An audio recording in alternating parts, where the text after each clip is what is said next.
Howdy folks, this is going to be a little bit of a different video. My wife and I were shopping in, I guess I would call it a vintage slash antique sort of shop. It wasn't really geared a lot towards antiques, mostly kind of vintage stuff.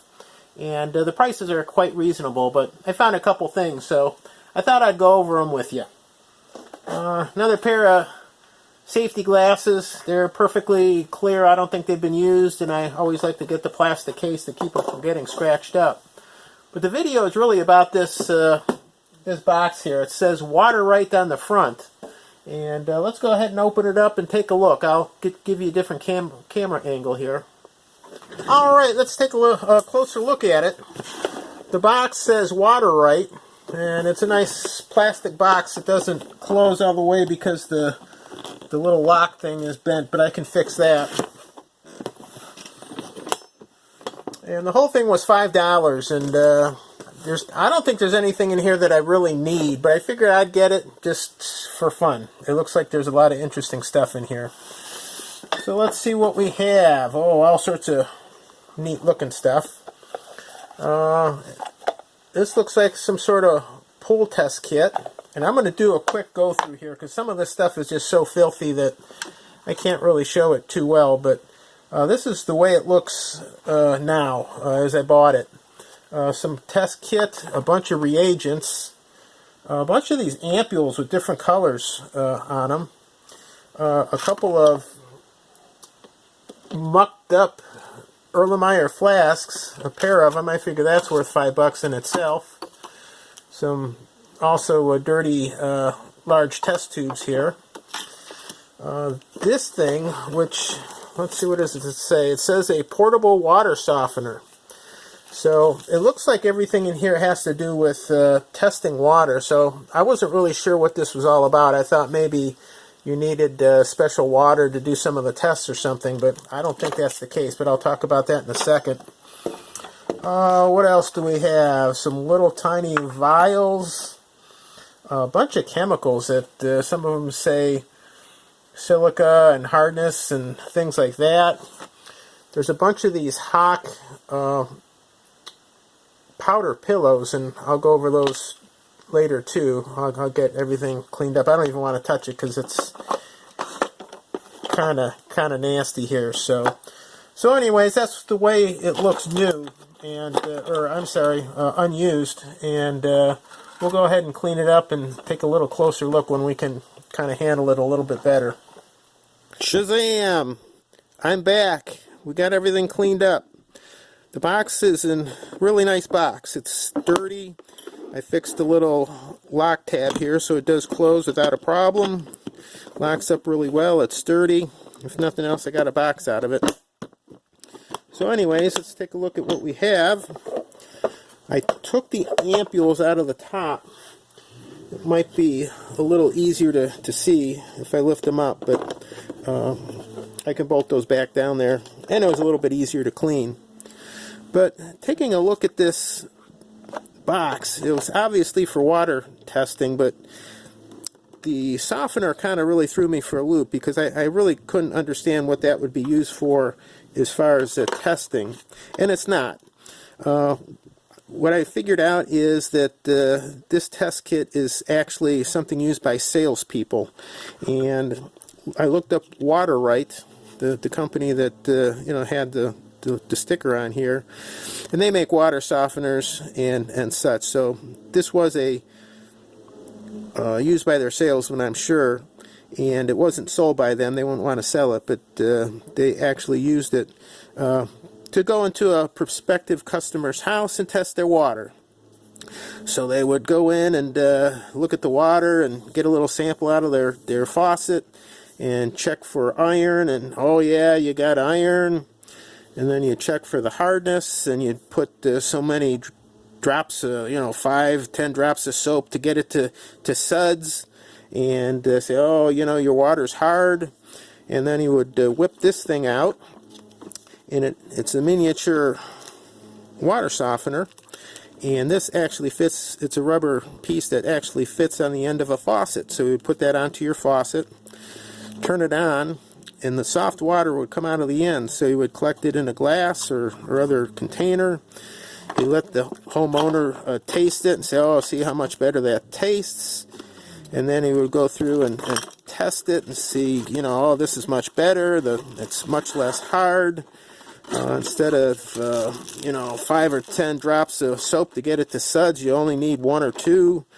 And based on the amount of detergent and soap that you'd save over your life, you're going to be a millionaire. And also, all your dishes won't have any, you know, soap marks on them or scum marks on them, and you won't have to clean out the scum bathtub, and you won't have iron stains in all your sinks and everything like that.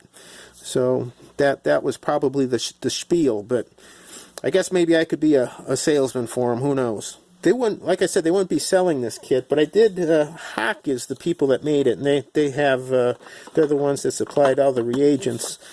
And they actually still sell this kit. They call it their water conditioning test kit. And it's a little bit different. They have a different style case. It's kind of a hard nylon covered case.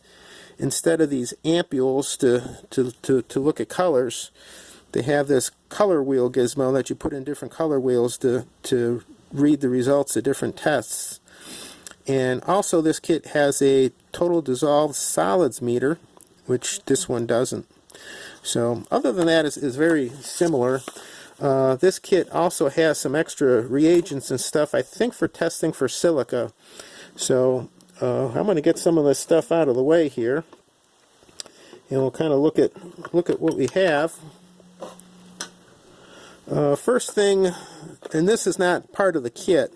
This is a pool test kit for testing chlorine and pH. And actually, I'm using one right now to do a study on our tap water and our filters. So actually, I can use this. I actually checked the reagents against the kit that I have, and they seem to be working just fine. So if nothing else, I got a pool test kit out of that. There is a package of Kleenex, unopened, looks fine. And there's also was a very rusted nail clippers, and those were for actually opening up some of these powder pillows, they call them. They're little sealed pouches, or almost like little sealed straws, and you'd use the clipper to open them up, and then you can pour the material out. But they're obviously way beyond any use. I'll toss those. Other than that, let's go over it by specific test. Now the first thing are these ampules on the left over here, and they're quite the pretty range of colors. And these are for testing pH with a wide range pH indicator. And it's acidic on this side, and it becomes neutral and basic over here. What you would do is you take this vial, and this vial in particular is actually labeled pH. It says pH Hach Company. You probably can't read it, and it has a line on there. So what you would do is actually fill the vial up to the line with your sample, and then you would take this wide range pH indicator, and you put 4 drops in there, and give it a quick mix, and you'd set it right in that middle holder. And depending on the color, what you do is you take these ampules out. Let's say it was kind of a light blue, and you put it right next to it. And this ampule is actually says, like I said, I don't know if you can see any of this. It says wide range pH 8.0. So that's that. So they're all labeled anywhere from, actually this is out of order. This is pH of 5, 6, 7, 8, 9, or I'm sorry, 5, 6, 7, 8, 9, and 10. So anyways, you put it in that little holder and you can compare it. In fact, you can put 2 of them in there and say, oh yeah, my sample is a little bit closer to this one, so it's closer to a pH of 8. The new kit has a color wheel, and if you buy things like pH paper, it just has a printed strip. So this is really pretty fancy, and it's really an overkill. I'm not really sure what practical use it has, but they are kind of neat, and something that would be real difficult to find nowadays. So that's pH. The next test we'll cover is iron, and it has one vial that's specifically marked iron with another line on it, so I guess you don't contaminate your vials. And once again, you fill it to the top with your sample, and you would take one of these pillows that say iron reagent, and you actually open that up. It's one of these powder pillows that I showed you before, just that little tube filled with powder, and you cut it open and you dump it in the tube with your sample, and you give it a little shimmy shake, and it's going to turn a pink color, and depending on how dark it is depends on how much iron that you have. And once again, these ampules are marked, and these are labeled phenanthroline, I believe, and it's 1.0 milligrams per liter iron. So if it's darker than that, you have more than a milligram per liter. This one is actually 3 milligrams per liter. So if it matches that one, it's 3. If it's somewhere in between there, you can probably call it 2. But the most concentrated one, or the darkest, actually goes up to, what is that, 10 milligrams per liter. The third test I'll go over is for nitrates. And basically what you do is you have this gizmo, and instead of having ampules, it has a color scale kind of in this plastic device, and it's got a little lid. You take that off and you fill it to the top, right to about there with your sample, and then you take the nitrate reagent pillows and you cut it open and you pour it in the top. You put this lid on and you shake it all about. You do the hokey pokey and all that, and then you compare the color. And you can't see this on camera, but it does say nitrate, and it says milligrams per liter, and at each one of these steps there's a concentration. I think it's 5, 10, it's kind of hard to read. It looks like 20, 30, and 60 milligrams per liter nitrate. So that's cool. The next test is for hardness, and there's actually a bunch of different ways that you can test for hardness with this thing. The first one is to actually take one of these vials that are unmarked. This just has a line and it says the Hach company, and you fill it to the top or to the line with your sample, and then you take the soap solution, which you can no longer read after I wiped it down, but that's their soap solution, and you put a drop of that in here. You put the lid on and you shake it up again, and you see if it suds or not, if you have any foam. And if you don't, you add a second drop and you shake it, and then you add a third drop, and so on until you actually get the foams forming on top.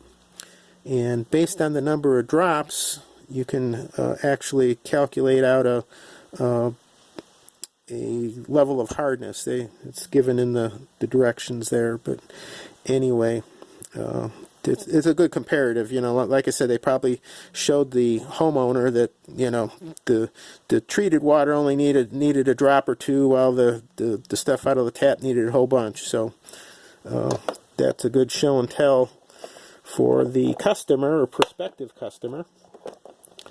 Now there's another hardness test that they have, and what you do is you fill this tube up to the top with your sample. You pour it into this bottle that they give you to use kind of as a flask, and you use one of these hardness pillows. And this has both indicator and also a buffer in there. And you add that to the solution and you mix it up. And it's going to turn a reddish if it's hard. And then you take this is the titrant. It's a EDTA titrant, 0.015 molar. And you take drop by drop, you add a drop, and you mix it up, and see if there's a color change, and you keep adding drops until it turns from a pinkish purplish to a blue. And then when it turns blue, you stop and you note the number of drops, and based on that you can calculate out the amount of, or the degree of hardness. There's two ways to determine hardness, and the third actually uses these flasks. So that's what the flasks are for. So there's two flasks, and they cleaned up real nice. It doesn't look like they've ever been used. I mean, they're all shiny. They're Chemex, made in the USA.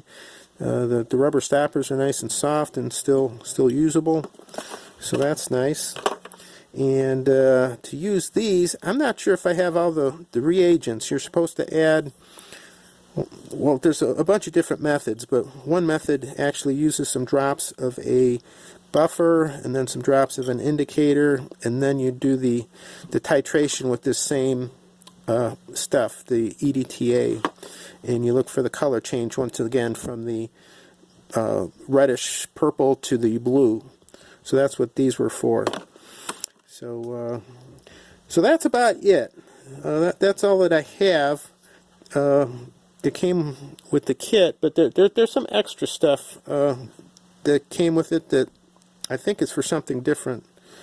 And I think you were able to test, they had some stuff to test for silica. These things are labeled silicon. This is silica number 7. This is silica 3. There's also some reagents. This is just distilled water, so that's nothing exciting. And these things I have not been able to determine exactly what they're for, but I think they are for silica. In fact, this one says silica reagent, so I know that's silica for sure. But these are a precipitation C solution, which says it contains potassium hydroxide. And this is a precipitation D solution, which contains 8-hydroxyquinoline, if my eyes serve me correctly.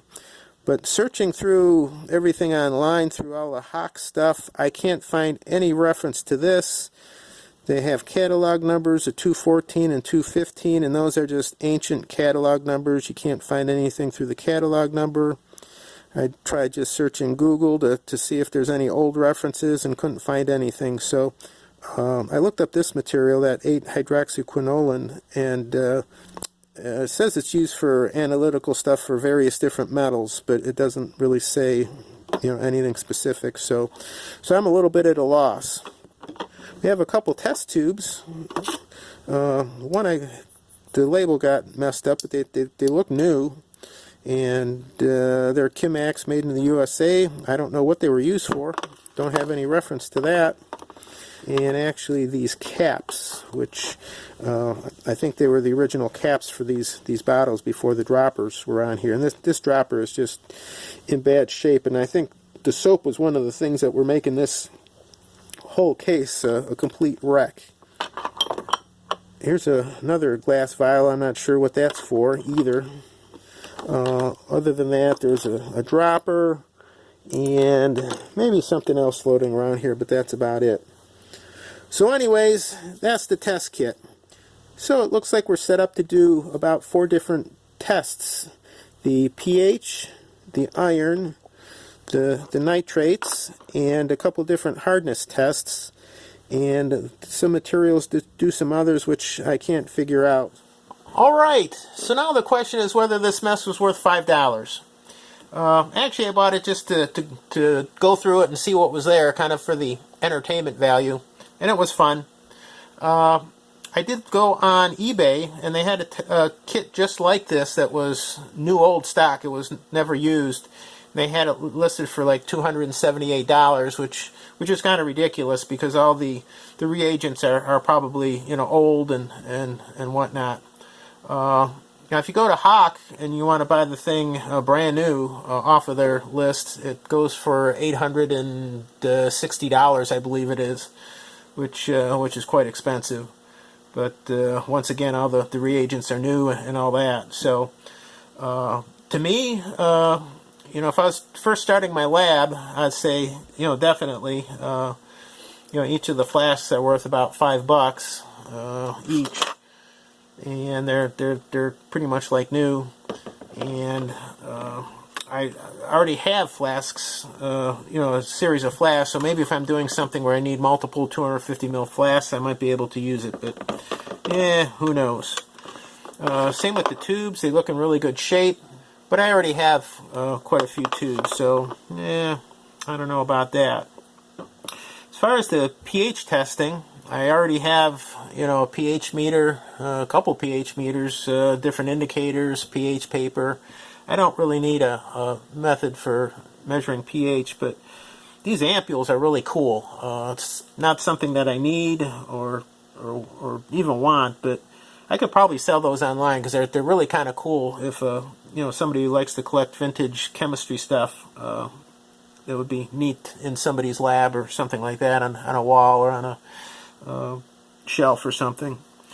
The iron, I do have a method for testing for iron, and actually I did a really neat study that I didn't do a video on, but I did a water testing study on 3 creeks that are really close to me. There's one kind of behind my house that's a spring-fed creek. It's really small, but it supplies actually drinking water to 3 families further up the road and becomes a creek down my end. So I tested that. Then on the other side of the road, there's a creek that has some drainage from a old mine. So I expect to see some differences there. And then they both flow into a much larger creek, and so I tested that. So I tested all 3, and I looked at a whole bunch of stuff, anything from sulfates to hardness to iron and whatnot. And I used my homemade colorimeter for a number of those tests, and it worked out really good. So the iron test, actually I was able to do, probably not as accurate or this convenient. So maybe this might be nice to have, or I can just take a sample of water, put a pillow in there, put the powder in there, shake it up, and just compare it right off the bat without getting my reagents together. You'd have to make standards to compare them to and whatnot. So maybe that's worth it for me.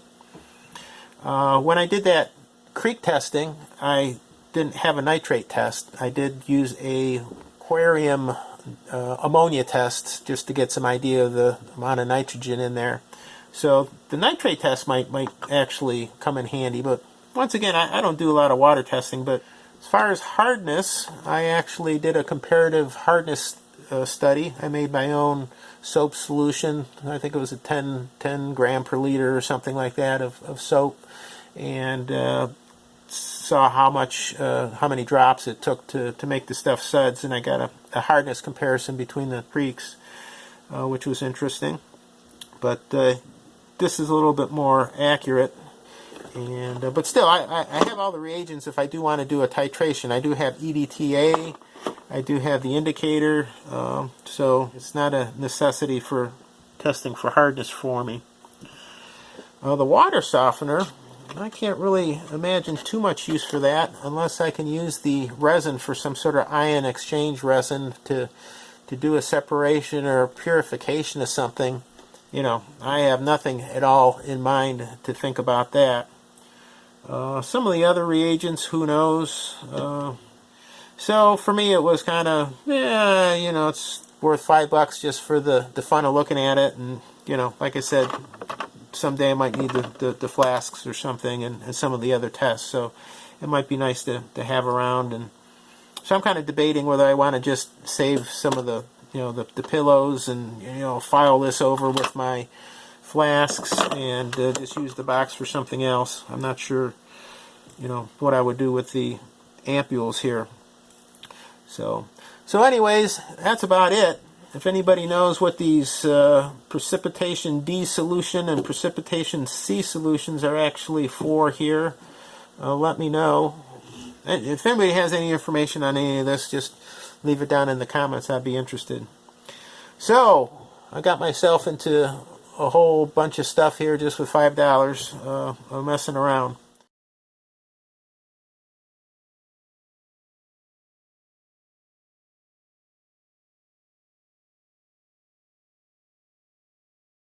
So anyways, that's it.